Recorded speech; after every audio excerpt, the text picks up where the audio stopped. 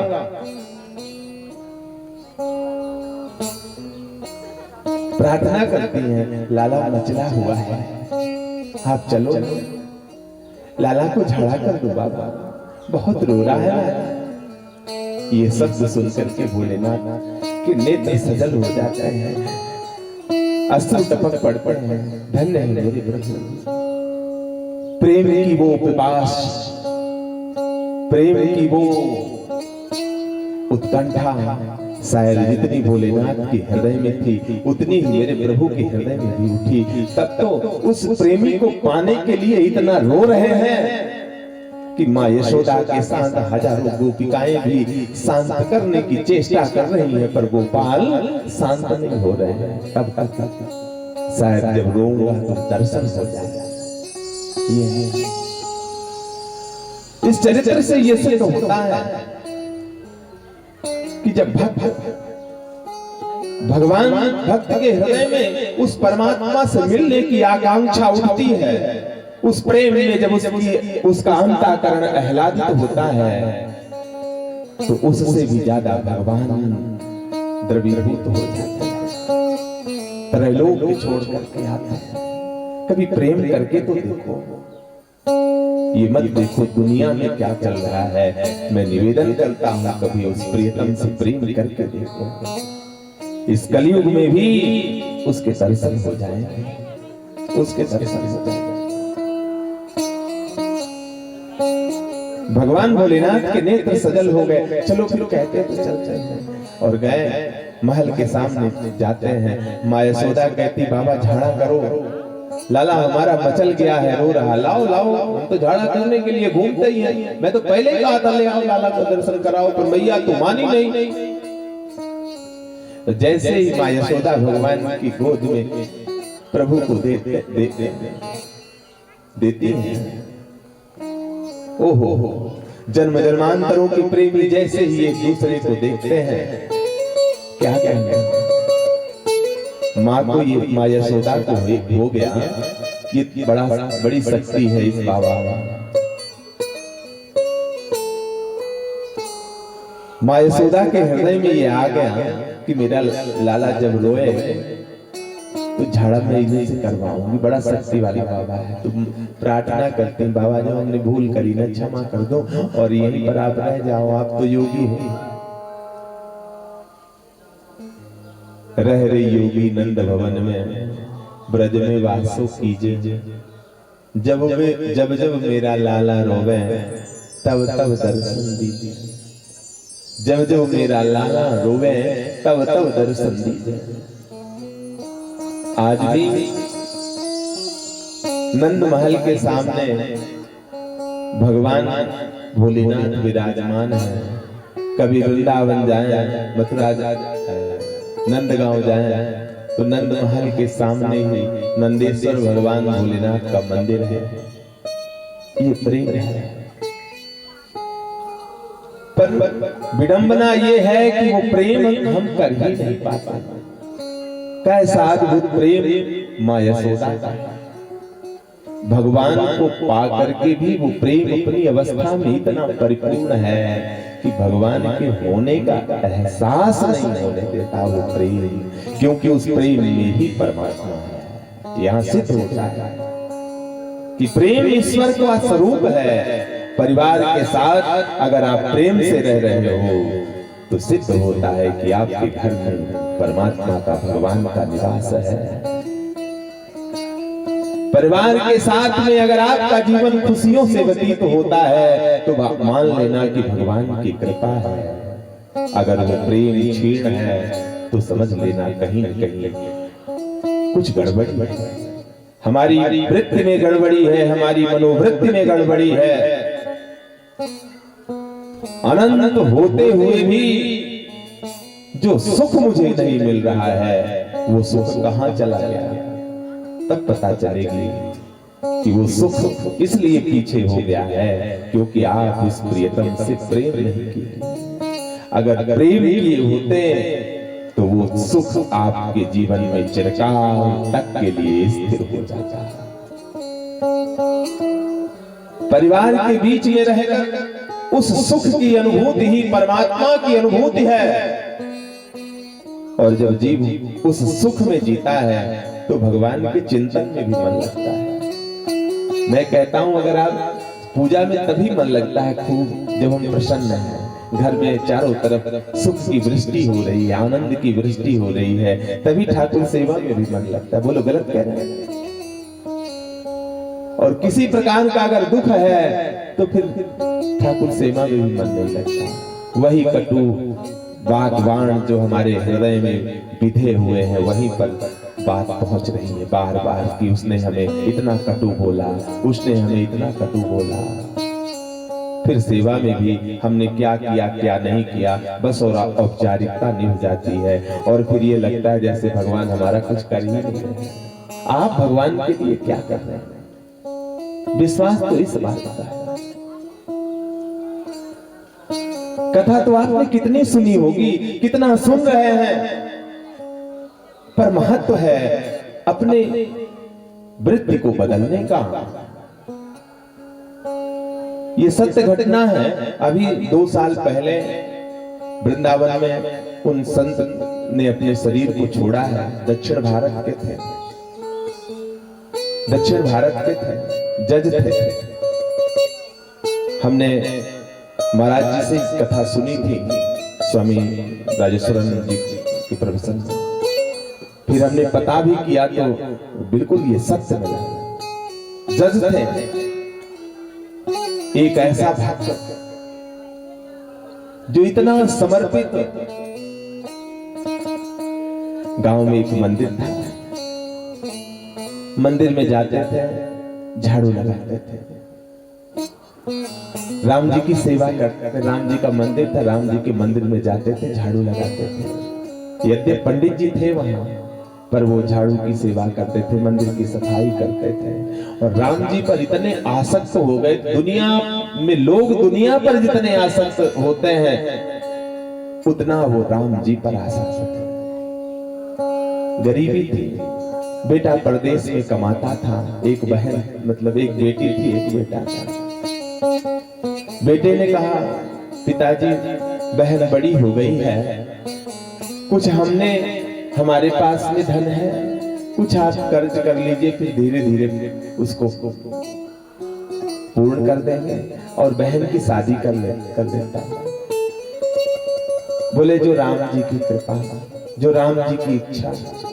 एक सेठ जी थे, उनके यहाँ हो गए, कुछ उधार ले लिए। पढ़े लिखे नहीं थे, रामदास कुछ पढ़े लिखे नहीं थे, कुछ भी नहीं पढ़े लिखे थे। सेठ जी से उधार पैसे से बेटी की शादी हुई,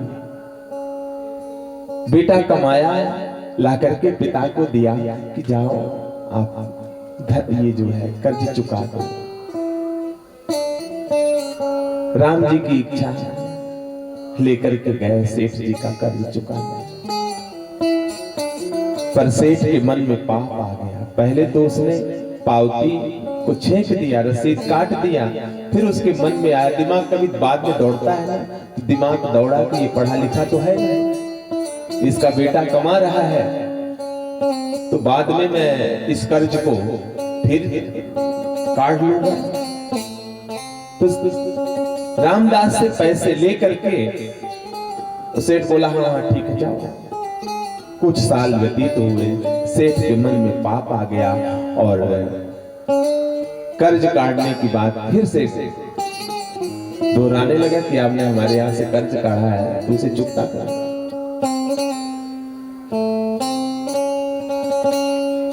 भक्त रामदास ने कहा कि नहीं नहीं हमने तो चुकता कर दिया है।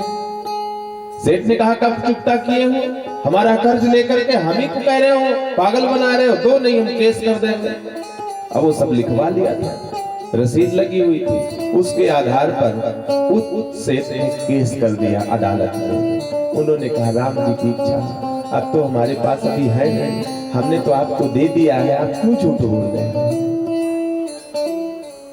आए मंदिर में, राम जी हमने तो पैसे दे दिए थे, फिर भी सेठ हमसे ऐसे ऐसे पुनः हमसे उस पैसे की मांग कर रहा है, मैं कहां पाऊंगा। पर हे राम जी आपकी जो इच्छा। सेठ अदालत ने उसी पर्ची के आधार पर जहां टिकट लगा के दस्तखत कराया था, केस कर दिया। केस में मुकदमा चला, राम भक्त की पेशी हुई। जज पूछते हैं आपने इनसे पैसा लिया था? बोले हाँ लिया था। पैसा चुकता क्यों नहीं किया? नहीं हमने चुकता किया है, मेरा बेटा कमा करके दिया है तो मैंने चुकता किया है। किसके सामने चुकता किया है? राम जी के सामने चुकता किया है। राम जी जाने, उन्होंने ज्यादा, वो जज थे तो ज्यादा वो पूछे नहीं कहाँ रहते हैं, बोले मंदिर में रहते हैं। मंदिर के पते पर राम जी के नाम से अदालत से सम्मन कट गया। सम्मन लेकर के आया, जो दूत है, जो होते हैं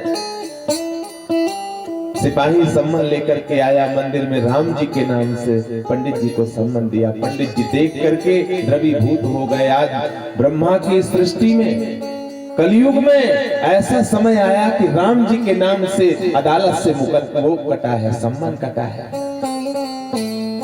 रामदास को बताया कि राम जी के नाम से सम्मान कटा है, आपने ये कहा राम जी को? हाँ राम जी को देते। अब जो इतना आसक्त हो गया हो राम जी पर कि सुख भी तेरा है दुख भी तेरा है, सुख भी तेरा है दाता मालिक, दुख भी तेरा है, तो तू ही है सब कुछ करने वाला। चरणों में रख दिए मंदिर, लो राम जी पहली बार देखा कि तुम्हारे नाम से सम्मान कटा है। रामदास ने बोले गवाही में आए हैं? बोले हाँ आए। कहाँ हैं? घूमते होंगे कहीं? नहीं होंगे, वो तो रहते हैं। इतना विश्वास, बुलाओ। तो जो अदालत के द्वार पर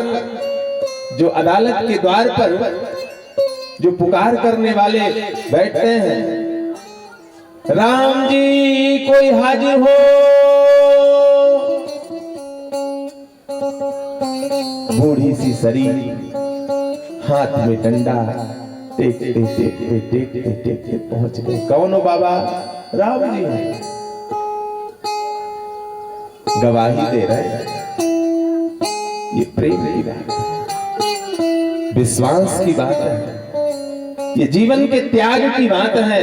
और ये कथा कोई किंवदंती नहीं, ये सत्य घटना है, तब भी विश्वास नहीं। अच्छा,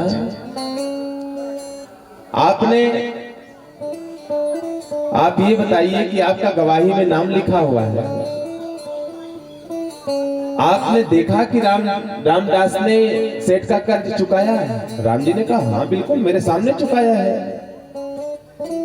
जहां ये गद्दी पर बैठते हैं, जो 6वें नंबर का रजिस्टर है, 356 नंबर के पेज पे रसीद काट करके इन्होंने पावती की वही दबा दिया है। अब इसको घर न जाने तो ये जज साहब, आप तुरंत जो है सिपाही भेजो और इनके घर से जो गद्दी के पास रजिस्टर रखे हुए 6ठे नंबर के रजिस्टर पर आप उठाओगे और 356 नंबर का पेज खोलोगे तो इनके नाम की पर्ची रखी हुई है, मैंने देखा है। तुरंत जज साहब ने भेजा, तुम्हें आपको ऐसे कैसे पता? रे मैंने देखा है इनको रखते हुए।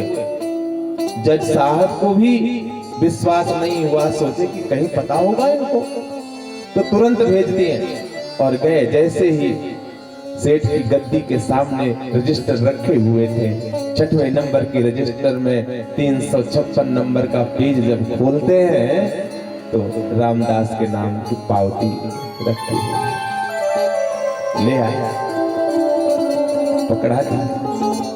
मैं कह रहा था ना कि राम जी देखे, और गवाही देकर के राम जी चले जाते हैं। जज ने उनसे पूछा ये कौन है? शायद अगर बता देते उसी समय तो जज साहब अपनी गद्दी से, अपनी कुर्सी से उठ करके राम को पकड़ लेते हैं, पर उनके जाने के बाद उनसे पूछते हैं ये कौन है, सच सच बताओ। तो उन्होंने कहा ये राम जी हैं। कहाँ रहते हैं? मंदिर में रहते हैं। जज साहब की आंखें खुली और दौड़ पड़े कि हमसे तो बड़ी भूल हो गई, सच में राम जी थे। कुर्सी से उठ करके दौड़ते हैं, तब तक मेरे प्रभु जा चुके थे और तत्क्षण उसी क्षण जज साहब ने अपने पद से इस्तीफा दिया और वृंदावन के उस पावन धरा पर आकर के प्रभु की भक्ति करने लगे। अभी 2 साल पहले उन्होंने शरीर को छोड़ा है। ये कलयुग की घड़ी है।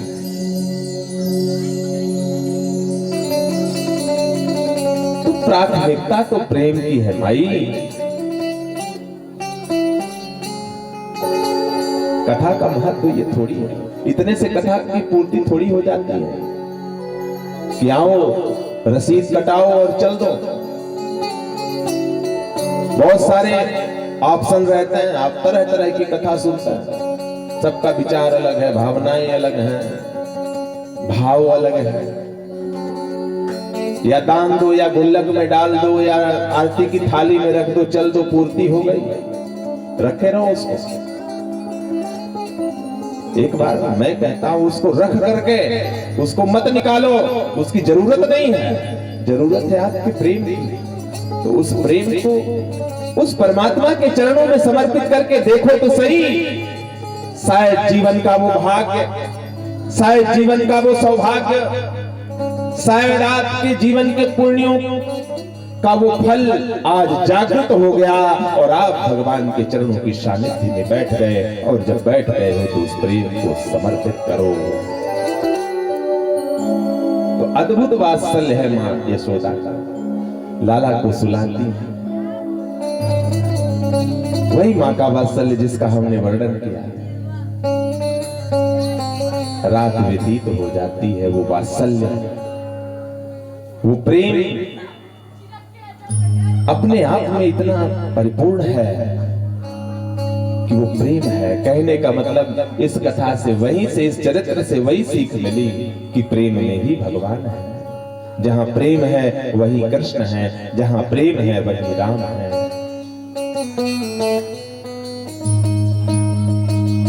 और प्रेम उसे कहते हैं, प्रेम की परिपूर्णता वो है कि वो प्रेम जब बर्फ रूपी हृदय को पिघला दें और वो पिघली हुई धार, वो पिघला हुआ रस तत्व इन आंखों से टपक पड़े, तो जब वो प्रेम पिघल करके इन आंखों से टपकता है तो वो टपकी हुई बूंद भावना का फूल बन करके, विश्वास का फूल बन करके प्रियतम के पाद पद्मों में समर्पित हो जाते हैं। और जब प्रियतम के पाद पद्मों में